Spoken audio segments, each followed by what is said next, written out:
I'd like to welcome you to another segment of Recovery Lab Global. We're here today.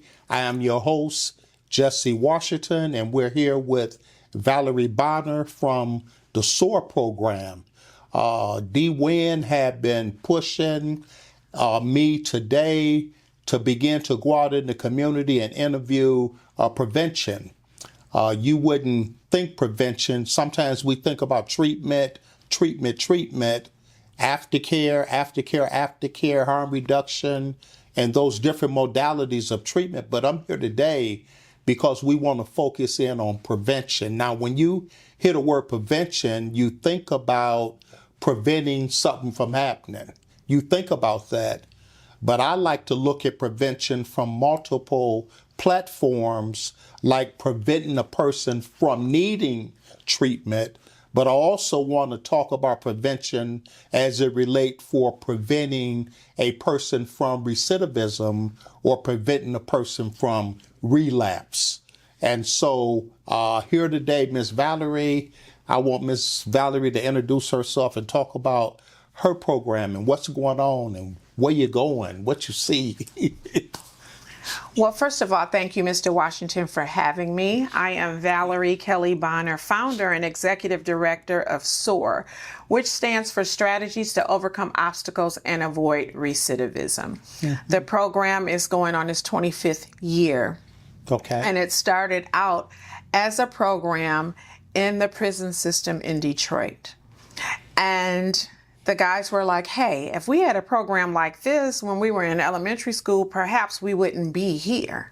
And I said, so I think I'm preventing something and I'm really not. I'm intervening. So that's what made me take a step back and look and say, you know what, prevention is stopping something before it starts. Correct. Truly. However, even once it starts, as you indicated, stopping the recidivism rate, stopping the relapse rate, and things of that nature. So we have morphed from a prevention program doing education in schools and after school programs into HIV prevention, overdose prevention, and harm reduction. Now, when you think about those things, as you explained, you would think they're more of an intervention into the treatment modality. Mm-hmm. But the difference is that you're preventing a lot of other things other than that onset of drug usage. Mm-hmm. Because you have to deal with the mental health. And you have to deal with them being unhoused. And there are so many other things going on with individuals, not just those using drugs.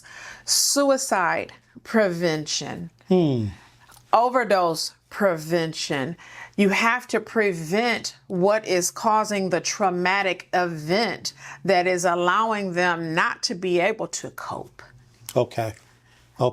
And so that's part of what prevention is. And it's really no different than when the children, we're giving them coping skills, bullying prevention. Why? Because we don't want the trauma and the effects of bullying to be so severe that they then start to use, and then they start suicidal ideation and things like that. So it really doesn't change. We have to change how we think about it. Yes. And trauma is trauma. And trauma sometimes is core.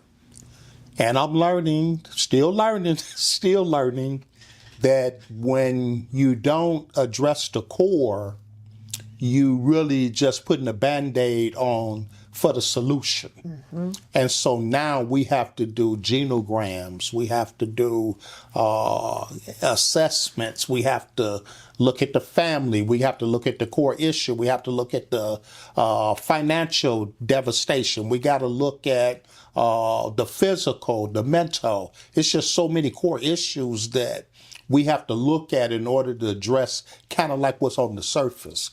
I kind of shared with this with individual. I say, I cut my grass, and what I noticed when I cut my grass, the dandelions popped right back up in the grass before the grass popped up. And so now I got a dandelion problem. But what happened with the dandelions is I had to go to Home Depot and get some weed feed or from Home Depot. And when I cut my grass, I had to put that down. Why? Because I don't want my dandelions to pop up. So you got to get with the core issues, just like I had to get rid of the core issues of the dandelions in order to have a smooth, beautiful lawn. It's the same thing with the recovery issues. Now we got to deal with the core. You said something about trauma, and what I'm seeing now, trauma is really, really core.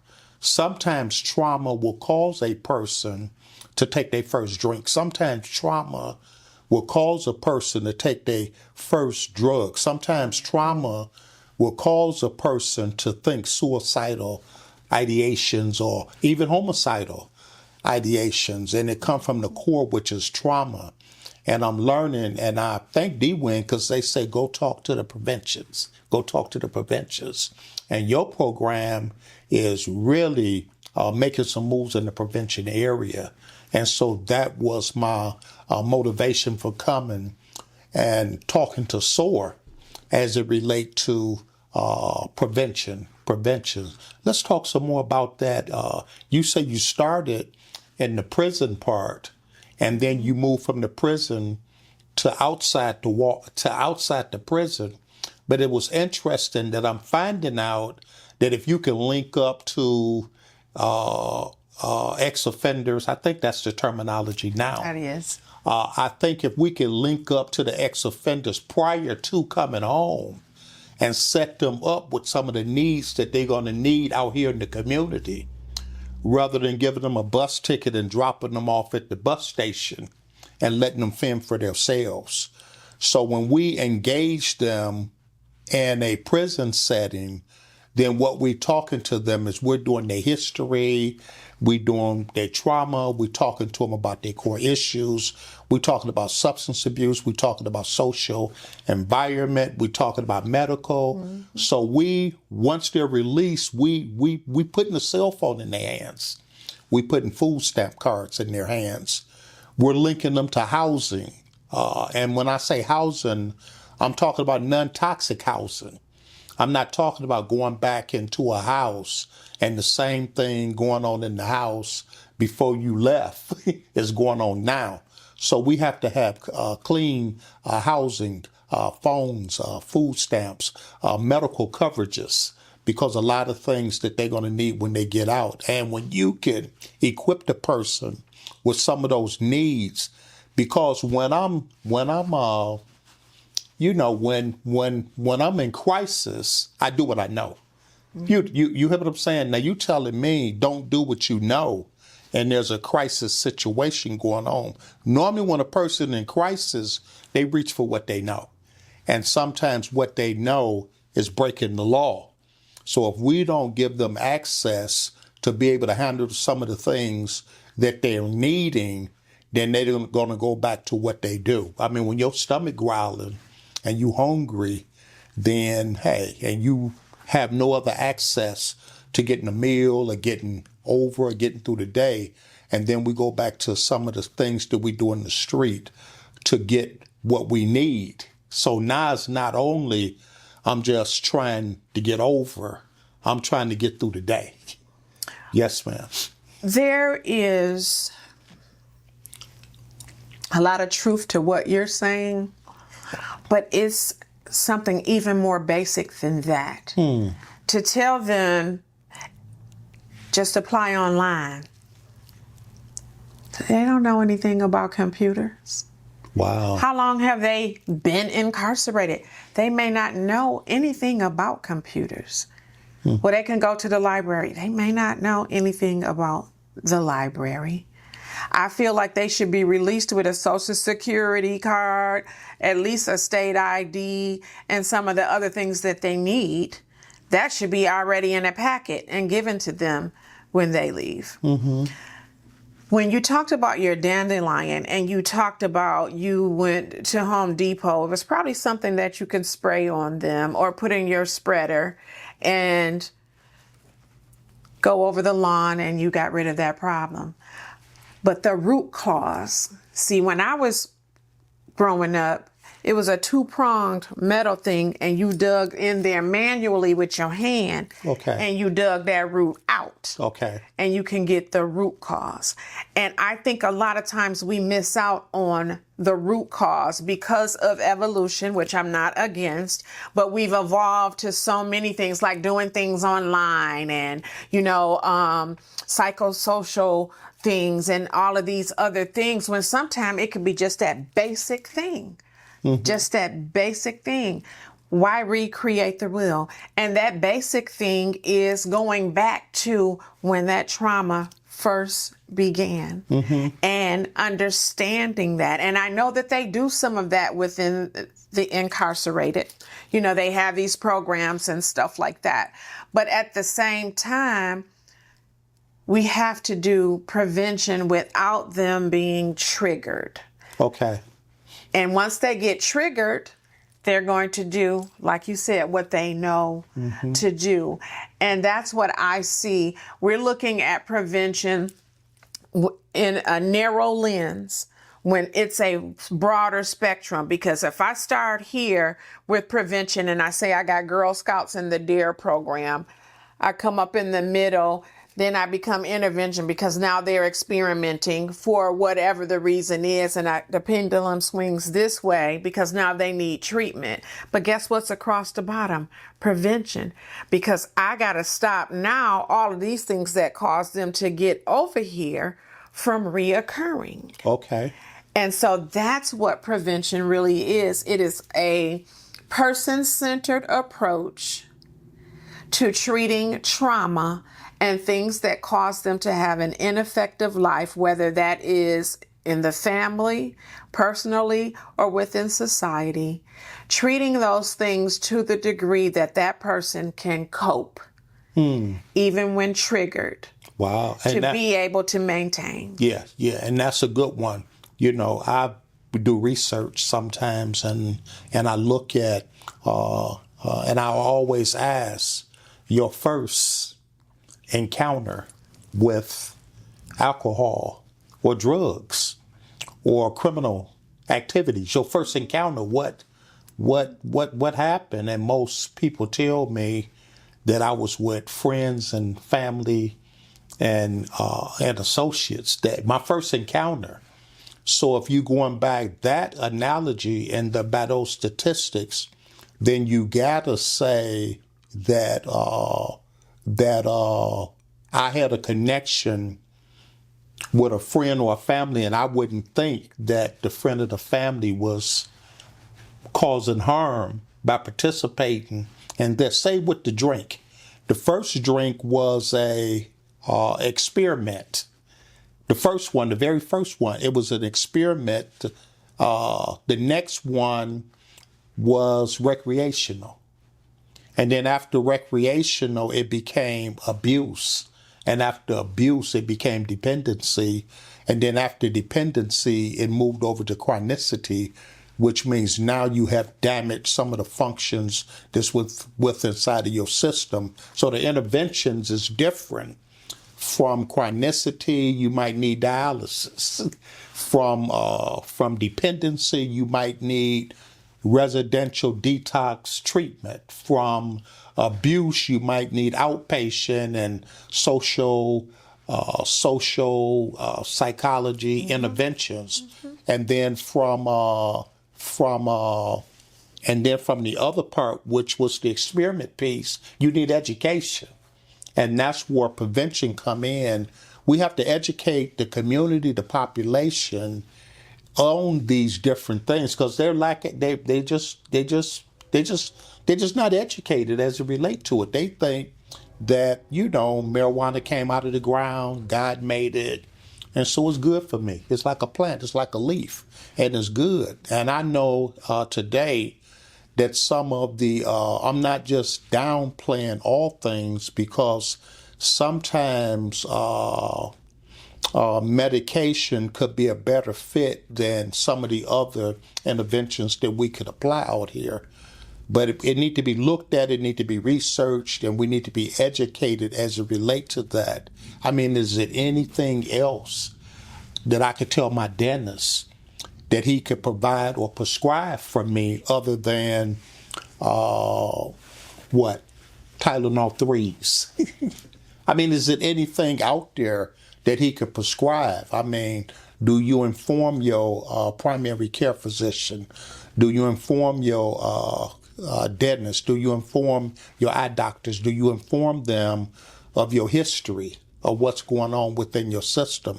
And you said something earlier about genetics, which now I not only got to look at myself, but I got to look at my parents. Mm-hmm. You know, I got to look at my parents. I got to look at my culture. I got to look at, I'm going to do that research. I got to look at where I came from, where my parents came from, some of the things that happened to them. Because if you have a grandfather, I was reading in a book and it said the grandfather ate the grapes and the grandchildren had the sour teeth. I mean, they had the problems with the teeth. So a lot of this things is genetically induced, and we got to look at it from that place. So when you're looking at prevention, it's an important part of the interventions that we're doing as it relates to recovery. And I thank you for what you provide. Man, you layered it up. So many things that you're looking at and that you're doing. And I know you are receiving some pushback from some people that just haven't done the research and just don't know what's really going on, the core issues to what we got to be addressing in 2024. Pushback is not even the word. It's just flat out bias, stigma, and hatred in some cases, especially coming from the faith-based community, because they feel like, you know, we can just pray and all of that. No, they're going to leave with a greasy cross on their forehead and nothing's going to change because the way the ushers looked at them even walking through the door. You know, the way that you treated them, people can feel that. My biological father is a pastor, and at this time was the pastor of a church. My brother had schizophrenia, was a crack user, and had HIV. And the way that the people at the church treated him, my father left a casket outside in the vestibule because that's where my brother felt comfortable sitting on the day of his funeral. He did not bring it up to the front of the church, in the front of the pulpit, to send a message about how people in the church treat other people who are different. Man, I wish that I had a marker like you mark on a fake counterfeit bill, and I can walk through the church and mark on them and see who been sleeping with the deacon and mark and just get all the counterfeit people by just marking on them, and then it just show up. Because everybody in there got some skeletons. Everybody in there has a past. And everybody in there has some demons. And everybody, I know a pastor who still shoot heroin. So stop with that. Judging other people. Every miracle that Jesus performed started with a problem, and he did not solve it by waiting on them to come and put a couple of dollars in the tray. He was out there among them. And I'm going to digress on that, but I could go a little bit deeper into it because we have too much of that going on. I have seen homeless people right on the side of really, really big churches. Why aren't they sleeping on your pews at night?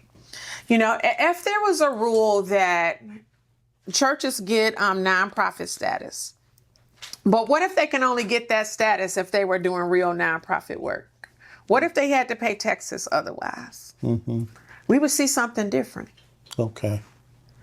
We would see something different. Yeah, I believe in church without walls. I believe that it's going to have to come a time that we take our message outside the walls where it's needed the greatest. And it's now. And that's now. I think it's a time for that. So you know, I can't get everybody to go. Right. I can't get everybody to go.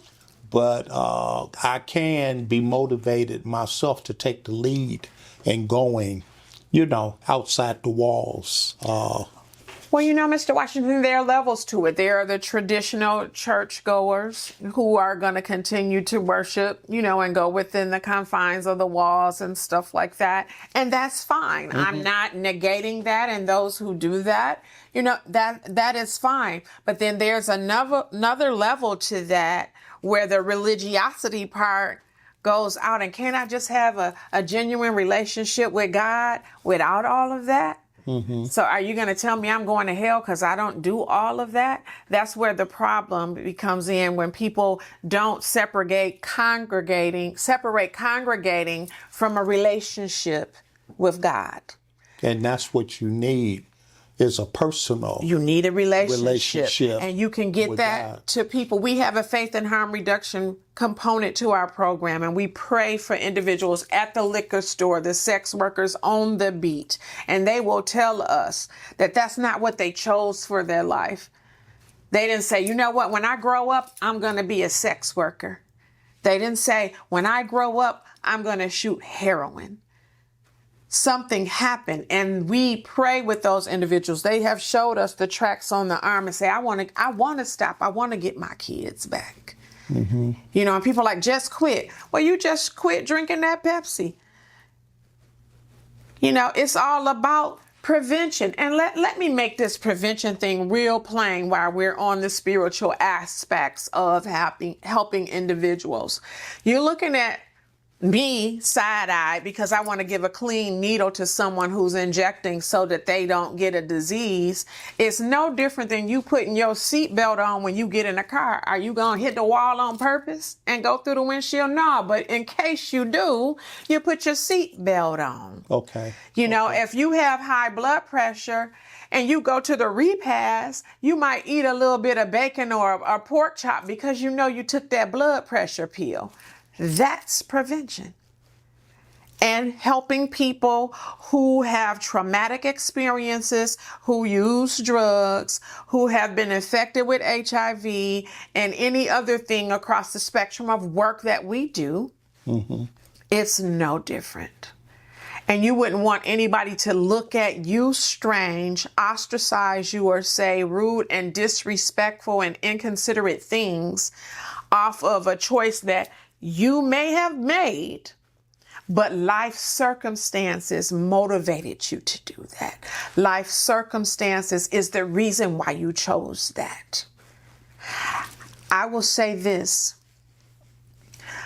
Before I knew who God was, my mother was God to me. Because whatever I went to as a child, to say to my mother, if it was a boo-boo, she fixed it. If I'm hungry, she fixed it or whatever. But guess what? She was also my first devil and the first person that made me experience the trauma that led me to a lot of other activities within my life. Mm-hmm. So we cannot negate even parenting, the way you parent your kids. I'm doing the best I can don't mean that you're doing the best that you knew. You're doing the best that you know how to do doesn't mean you're doing the best that you can. Okay. Because doing the best that you can is trying to figure out how to do something different.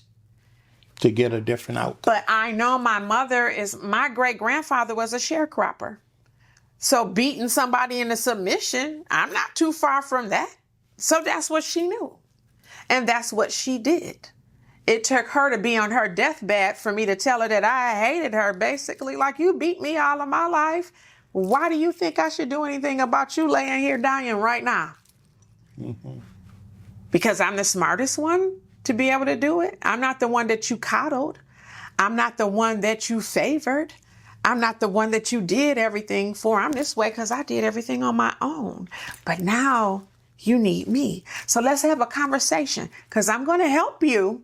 Mm-hmm. But let's have a conversation about why I feel like I shouldn't, because the religion stuff don't work for me. I prayed for you not to beat me, but you still did. So let's not talk about what God said do, because I ain't talking about that right now. And we got an understanding. Mm. And I'm glad It's unfortunate that we got the understanding under those circumstances, but we have an understanding because she was like, I never knew that you felt that way. You never took the time to ask. Or you knew that I was independent and that I didn't need your help. And that my brother needed you more. So when parents say I love all my kids the same, then you're wrong. Because even identical twins are not the same. You provide for all your kids the same. If one get a coat, the other one get a coat. One eat, the other one eat. But you cannot love them all the same because they are different.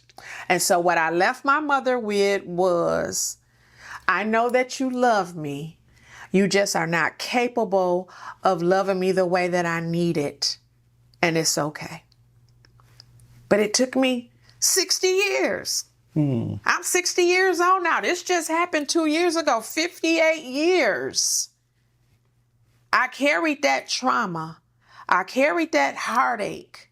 I carried all of that. So that's why when I'm doing this prevention work, I'm not playing no games out here. This is not a check. I lived this. And you will never see me do any work that I have not lived because I could not be genuine. And not telling anybody who got theirs from the textbook, that's fine. I'm talking about Valerie. This is not textbook for me. Do I have certification, degrees, certificates, and the knowledge? Yeah, but when the rubber meets the road, You got an intervention. I That's am with the people. okay. And that's what we need. We need more of that. And I thank you for sharing that piece. Right now, we're going to take a station break and we'll be right back.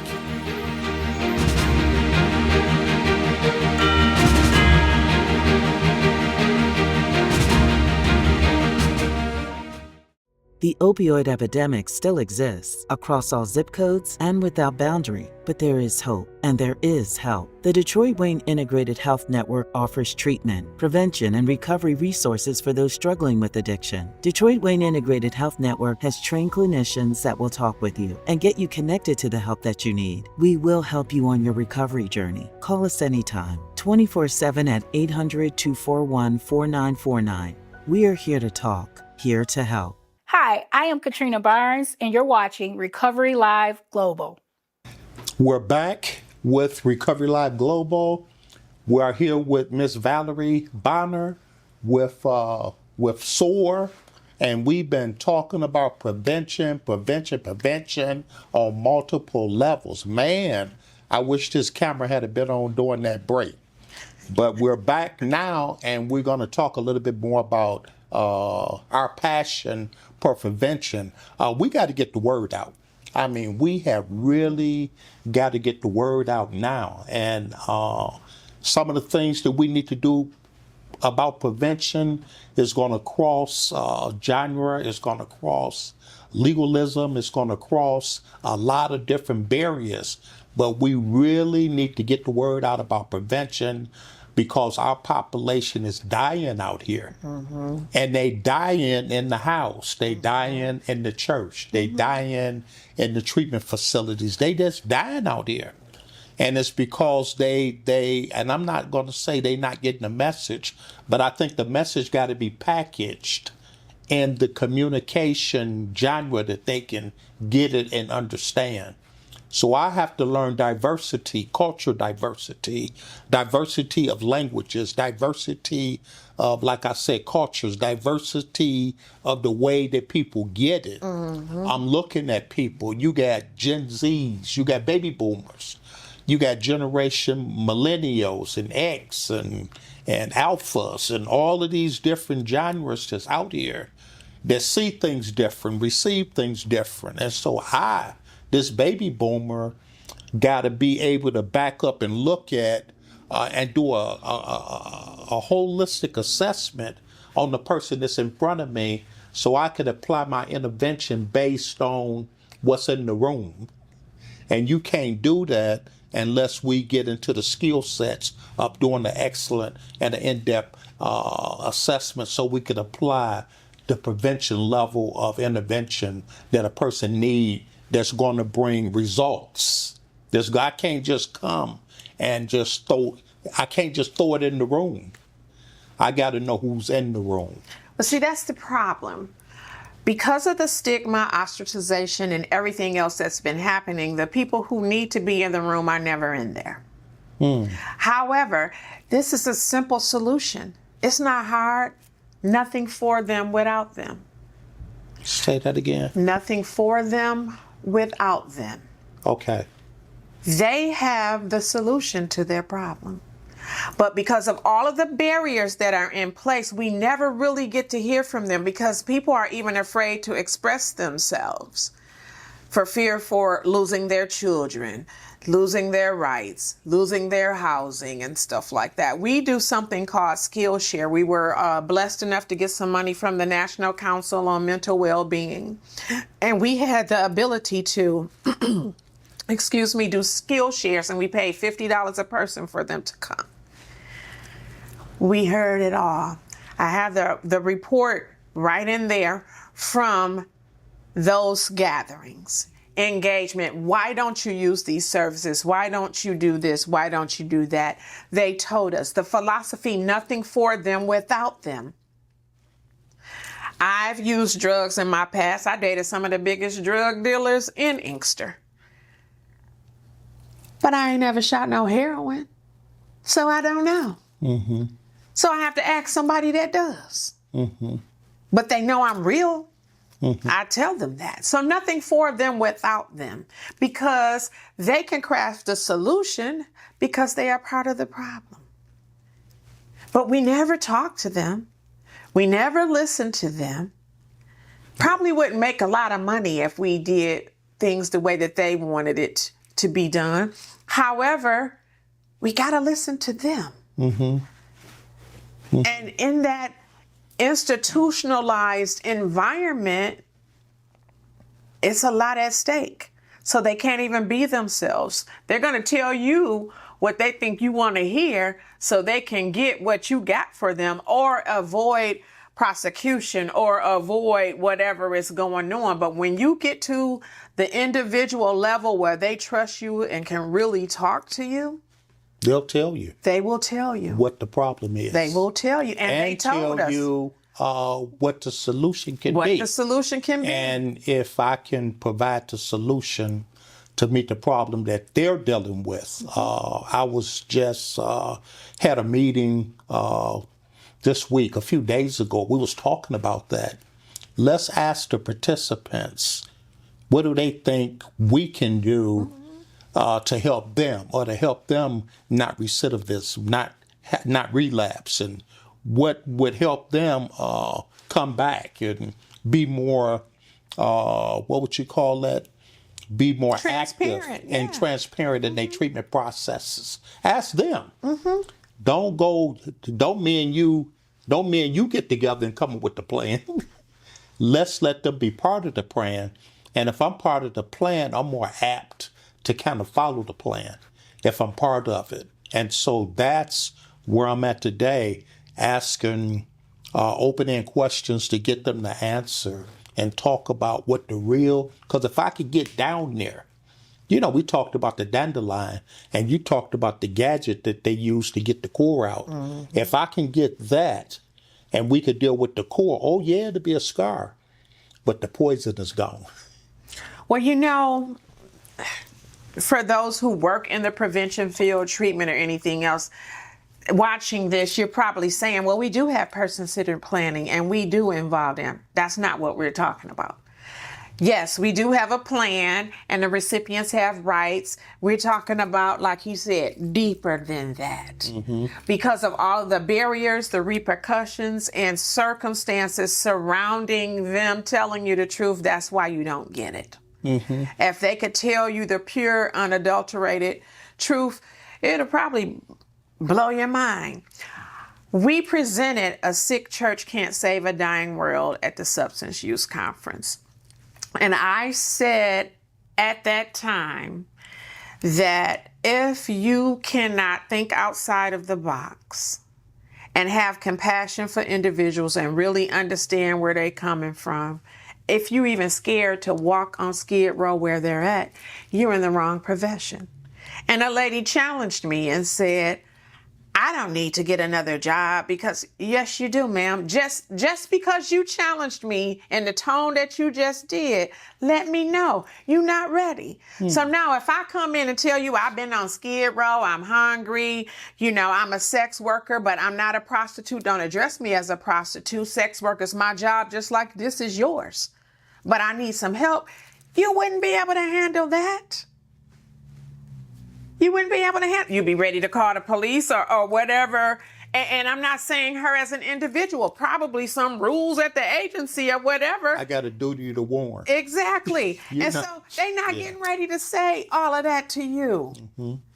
It's certain things that they don't say to me.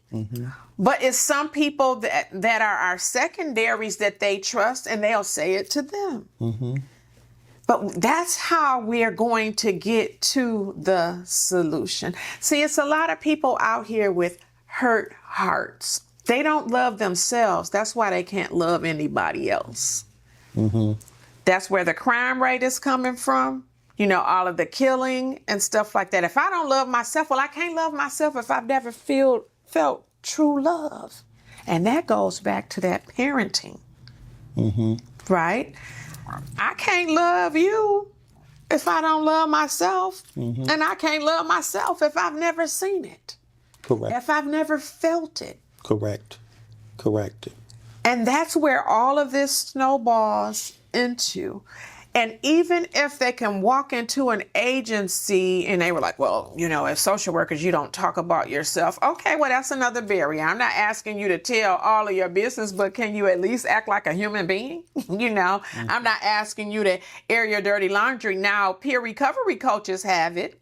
Correct. Because they can talk about themselves. Hey, I used to get high. I know what a withdrawal feel like. You start feeling bad, call me. But we don't use that concept in the other areas. Oh, don't talk about yourself. Well, they want to know you're human.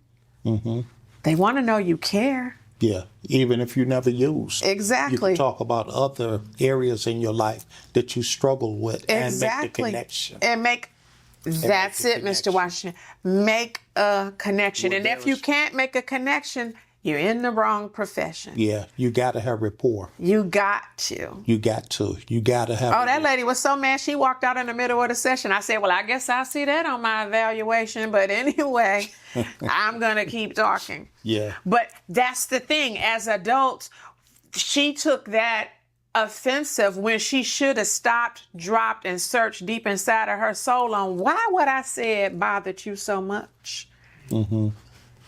She didn't take the time to do that.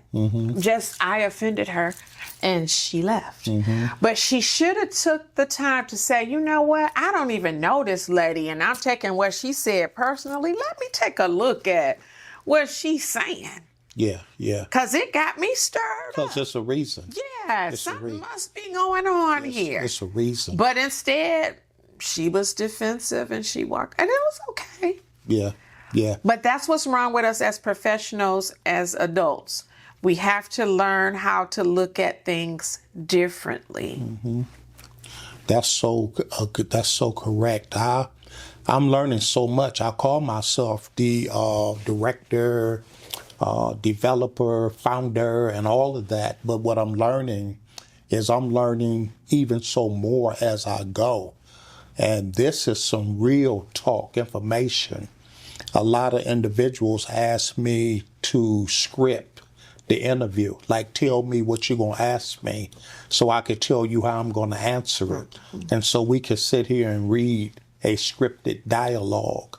But what I'm learning is sometimes just a dialogue where we can actually make the connection and then roll off. People can get into that and hear that and adjust their lives to that.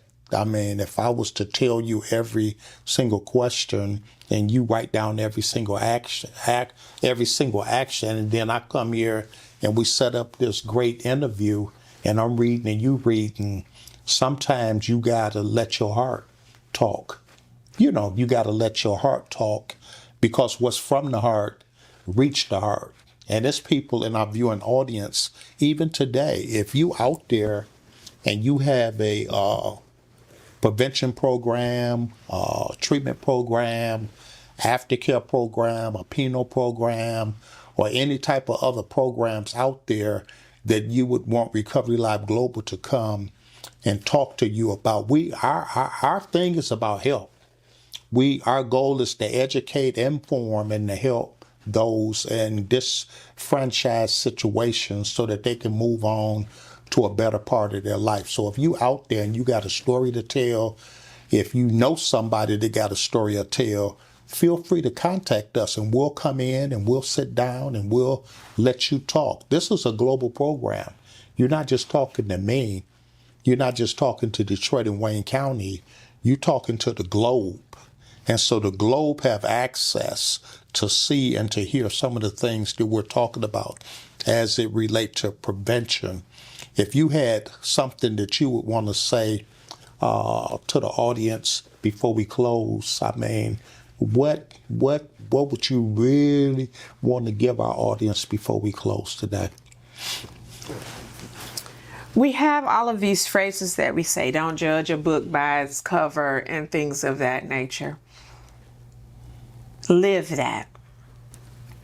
If you could look past the personal appearance, the outer appearance of a person, and look at their heart and let your heart connect with theirs. Listen to understand. We listen to respond. That's how our bodies are set up. That's how this is set up. We listen to respond. That's why if someone gets stuck, I could complete their sentence because we process that information so fast. Mm-hmm. But listen to understand. Mm-hmm. Like the lady in the training, she got offended and she walked out. She never gave me a chance to say, well, why do you feel that way? Mm-hmm. You know, let's have a conversation about that. And you still may disagree with me, but at least you have more information to base that decision upon. Mm-hmm. So that's what I would have to say. Meet people where they are. Don't create nothing for them without them, and let your heart connect with theirs. And I think we would get a lot further in preventing things and at least being better understood. Because I know there's some organizations. See, I'm a small organization. I founded it and I'm the executive director. I have my board, but they're not a lot of layers. You know, organizations that have more layers, they're not going to be able to talk like I'm talking. They'll get in trouble. Mm-hmm. They're feeling what I'm feeling, though, but they can't say it. Okay. Right? Okay. I can. Okay. And I think that that's the difference, to be able to be transparent. My board is my boss, but they understand me and this mission and this work. Okay. And they agree with the methodology. Mm-hmm. You know, and we are just boots on the ground, passionate about it, and we are there for the people. We do nothing for them without them. I meet with some of the individuals that we serve. They're on our team meetings. When it comes to that quality portion, we're listening to them. Mm-hmm. Mm-hmm. And it matters. Amen. That's a good thing. This has been another segment of Recovery Live Global. Stay tuned, listen up, like, share, call us. If you want to put a commercial on our show, that's available. If you need studio time, that's available. We are growing. Recovery Live Global is on the move. And just call us, talk to us, and let us know what we can do to help promote your vision, promote your organization, and move your techniques forward. And I'd like to say to you, thanks for tuning in, and I'll see you next week.